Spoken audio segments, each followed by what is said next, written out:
હર મહાદેવ। આજનો વિષય છે દ્વિગ્રહી યોગ ઉપર। જે બુધ અને મંગળની યુતિ જન્મ કુંડળીમાં જો થતી હોય તો મંગળ તો પ્રભાવશાળી અને બળવાન ગ્રહ છે જ, અને જો બુધ સાથે યુતિ કે બીજા કોઈ સંબંધમાં હોય તો જાતકમાં સાહસિક વૃદ્ધિ વધી જતી હોય છે, અને બુધ મંગળનો અનુકૂળ યોગ જાતકને સાહસ કરી સફળ બનાવે છે। સટ્ટાકીય બાબત હોય કે કન્સલ્ટન્ટની વાત હોય કે પછી સેલ્સમેનીનો કોઈ પણ ધંધો એને ફાયદાકારક થતો હોય છે।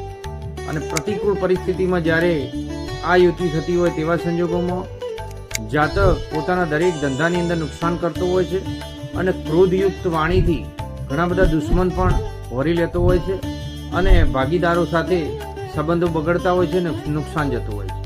માટે દ્વિગ્રહી યોગો જોયા પછી આગળનું કાર્ય કરવું પડતું। હર હર મહાદેવ।